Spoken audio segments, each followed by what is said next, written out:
Et puis les années ont passé, et puis notre relation s'est consolidée encore davantage dans les années 90, où il a composé des mélodies qui ont marqué toute une génération entière.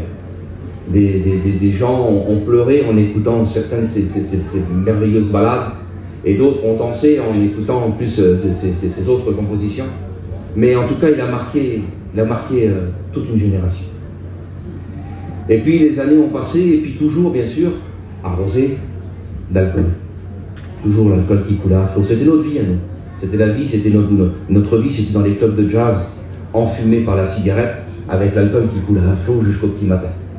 C'était notre vie. C'était la vie du jazzman. Et puis un jour, parce que, voilà, je vous ai dit, mon propriétaire était un homme de vie, et puis un jour, il a tiré un peu trop fort sur la corde, il a abusé, et puis l'alcool et la cigarette ont eu raison de lui, et puis dans un mauvais jour de novembre 2001, mon propriétaire, avec lequel j'avais tissé des liens si forts, là, est mort. Il nous a quittés. Il a tiré trop fort sur la corde, et puis les musiciens qui sont là le savent, quand on tire trop fort sur la corde, à un moment donné, quand on abuse, eh bien la corde, elle casse. Et c'est ce qui est arrivé malheureusement. Et il y avait un jeune qui était là. Il était débutant, il savait quasiment pas jouer. Et il avait à peine 15 ans. Et il me tournait autour déjà depuis un petit moment.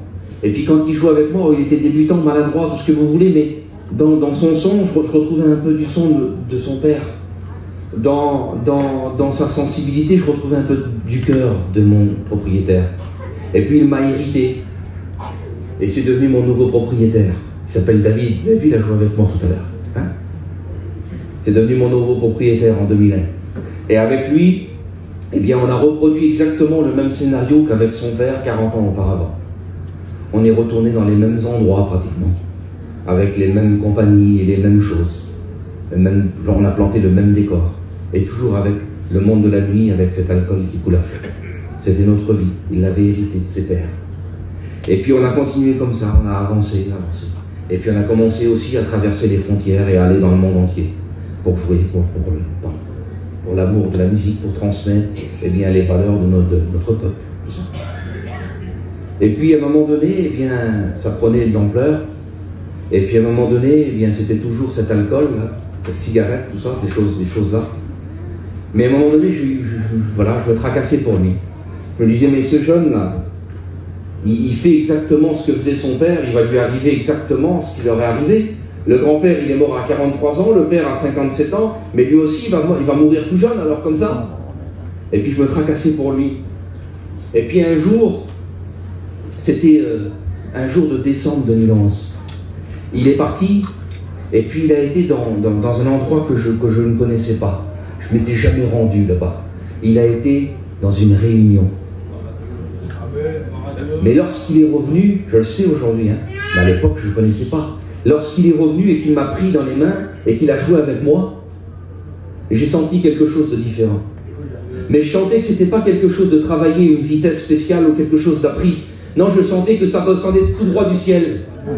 Et j'ai compris maintenant, je peux l'expliquer. C'était l'onction de Dieu. Quel changement, quel bouleversement, quelle puissance de transformation qu'il y a eu. Et puis là, tout a changé. Tout a été bouleversé. Il m'a emmené dans des endroits que je ne connaissais pas. Je n'avais pas l'habitude.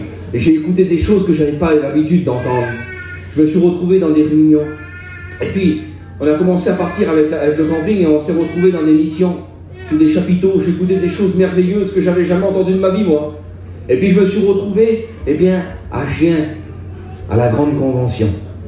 Et puis, je me suis retrouvé à jouer devant tout ce chapiteau, tout ce monde là qui était là, plein de monde. Je me suis retrouvé à jouer devant des milliers de personnes. Mais ce n'était pas nouveau pour moi. Toute ma vie, j'avais joué devant des milliers de personnes. Mais là, je jouais pour Dieu. Quelle différence! C'est inexplicable ce qui nous est arrivé. Et puis de là, il a commencé à me faire découvrir des choses merveilleuses. Mon propriétaire, il a commencé à m'emmener dans des prisons avec des aumôniers. C'était pas nouveau non plus pour moi, ça. J'ai passé bien des années avec son père derrière les barreaux. Mais là, c'était pas pareil. Là, c'était pas pareil. Là, c'était pour transmettre l'amour de Dieu. C'était pour chanter les louanges de Dieu. Et vous savez ce qui se passe quand on chante les louanges de Dieu avec mon propriétaire? eh bien les prisonniers, là, les captifs, ils sont délivrés. La puissance de la louange. Quelle transformation. Et puis il m'a emmené un petit peu plus loin, il a commencé à m'emmener avec des missionnaires dans des pays étrangers. Il m'a fait traverser les frontières, mais c'était pas nouveau pour moi de traverser les frontières. Je vous l'ai dit, je vous l'ai raconté toute ma vie, je l'ai fait pour gagner ma vie, par amour de la musique.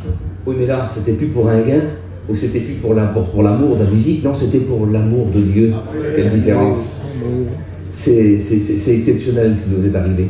Quelle puissance de transformation. Et puis, avec un grand respect, j'aurais aimé laisser la place, eh bien, à une aînée, à une bien plus vieille branche que moi, bien plus vieille, bien plus sec et bien plus importante que moi, pour vous expliquer, eh bien, qu'est-ce que c'est que cette puissance de transformation. Vous voulez? Alors moi, je me mets un peu sur le côté. Et puis, j'aurais aimé laisser la place, je crois qu'il y en a une, hein, à la croix. Amen. On fait comme ça? Bonsoir à tous, je suis la croix. Voilà, comme ma collègue, je vais me présenter. J'ai plus de 2000 ans. Je viens d'Israël là-bas. Et puis, je vais vous raconter aussi un petit peu ma vie, moi. Vous savez, moi, je n'ai pas été toujours connu et respecté par tous. Non, bien loin de là. J'étais un poteau de torture.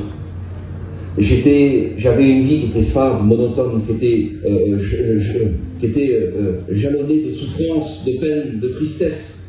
Mon quotidien, moi, c'était pleurs, hein, je donnais des injures, et puis on condamnait des hommes méchants sur mon bois.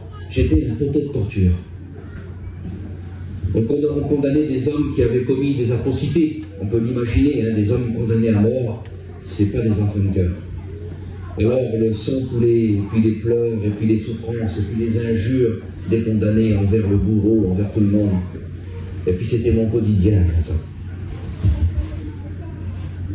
Mais voilà, un jour, on m'a mis sur le dos d'un homme. Et cet homme-là, il était spécial, il n'était pas comme les autres. On m'a mis sur son dos, et puis on m'a fait traverser la ville de Jérusalem. Et puis il m'a sorti de Jérusalem, il m'a emmené à l'extérieur, sur un petit mont qu'on appelle Golgotha. Et là, eh bien, il a été crucifié sur mon dos. Mais c'était différent. C'était pas pareil. Les autres condamnés, eux, ils luttaient avec le bourreau pour pas être crucifiés. Mais lui, il donnait sa main. Il donnait ses pieds. Il donnait sa vie. Je comprenais pas, j'étais bouleversé. Aucune injure sortait de sa bouche. C'était que des bénédictions. À un moment donné, il a dit une phrase que je n'oublierai jamais. Il a dit, Père, pardonne-leur. J'étais bouleversé.